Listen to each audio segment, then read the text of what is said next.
Hey everyone, welcome back to the Daily Past, where we dive into the big stories shaping the world today. Now, this is a huge one. Russia might be about to do something that could really shake up the global political landscape.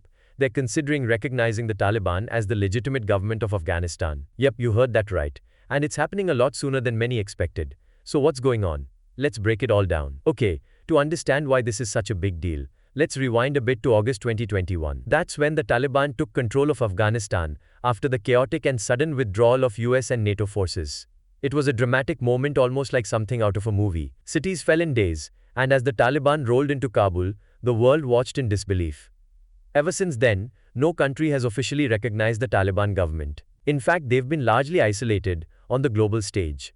Now, for context, the West, especially countries like the United States and those in the EU, have made it very clear they won't recognize the Taliban unless they meet certain conditions. The key issues have been human rights, especially women's rights. Women in Afghanistan have faced severe restrictions under the Taliban's rule, like being banned from attending secondary school or being restricted in their ability to work and travel. So the world's been keeping a close eye on how this plays out.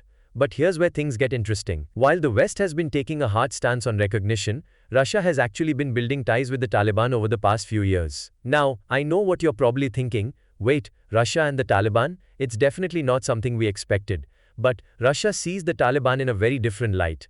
Russian President Vladimir Putin has gone on record, calling the Taliban an ally in the fight against terrorism. Yeah, it's a little surprising, right? But think about it. The Taliban is fighting against other extremist groups, like ISIS-K, which is the regional arm of the Islamic State. These groups have caused chaos in the region, including a deadly bombing in Moscow earlier this year. Russia sees the Taliban as a key player in stopping the spread of ISIS-K and other threats that could destabilize Central Asia. And honestly, Russia probably feels like they need to get ahead of this. Afghanistan's instability has been a constant issue for countries in the region, including Russia. If the Taliban can help bring some kind of stability to Afghanistan, it's in Russia's interest to work with them, right? But of course, this all comes with a very big asterisk: the Taliban's human rights record. So fast forward to just a few days ago, on December 10, 2024, the Russian State Duma, the lower house of their parliament, took a major step. They voted to approve the first reading of a bill that could potentially remove the Taliban from Russia's list of banned terrorist organizations. Now, this is huge. For any bill to become law in Russia, it needs to go through 3 readings in parliament. So we're not at the finish line yet, but this first vote indicates a pretty strong backing from Russian lawmakers for a shift in policy. Essentially, Russia is signaling that it's ready to move forward with recognizing the Taliban government if the process continues as planned. It's one of those moments where you can kind of feel the momentum building. So what does this all mean? Well, there are a few things to consider here. 1.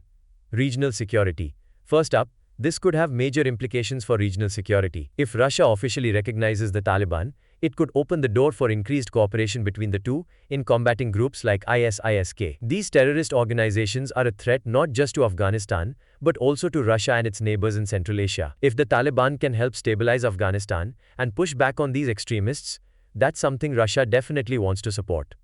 2. International relations.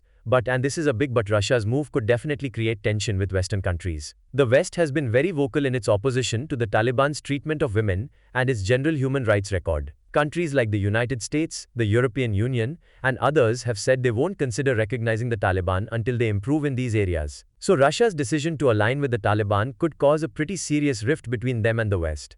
3. Economic and diplomatic ties. Now let's talk about the economy for a second. If Russia formally recognizes the Taliban, it could pave the way for economic ties between the two countries. Afghanistan has been in a state of economic collapse since the Taliban took over, and Russia might see this as an opportunity to step in with investments, aid, or even trade deals. For Afghanistan, which has been hit hard by sanctions and internal turmoil, any economic help would be welcomed. So there's definitely a possibility of financial engagement here, but it all depends on how things unfold. Of course, this isn't all smooth sailing for Russia. There are some big challenges to consider. As I mentioned earlier, the Taliban's human rights record is still a massive obstacle to full international recognition. For many countries, especially in the West, the Taliban's oppressive policies toward women are a deal-breaker. Women's rights are still severely restricted in Afghanistan, and many international organizations have condemned the Taliban for their actions. So while Russia might be willing to overlook these issues for strategic reasons, it remains to be seen how the rest of the world will respond. For now, it looks like Russia is betting that their partnership with the Taliban can bring more security to the region. But honestly, the human rights situation could still be a major sticking point for wider recognition. At the end of the day, Russia's potential recognition of the Taliban government marks a significant shift in international relations. If the bill passes through parliament and Russia moves forward with recognition, it could create a whole new dynamic in Afghanistan and the broader Central Asia region. Whether that's good news for the people of Afghanistan or just a geopolitical maneuver remains to be seen. But one thing is for sure, this is a story we'll be keeping a very close eye on. So, what do you think? Do you agree with Russia's move, or do you think they're making a mistake? Drop your thoughts in the comments below, we'd love to hear from you. And of course, don't forget to like this video, share it with friends, and subscribe to the Daily Past for more updates on global affairs. We've got a lot more coming your way. Until next time, stay curious, stay informed, and keep watching the Daily Past.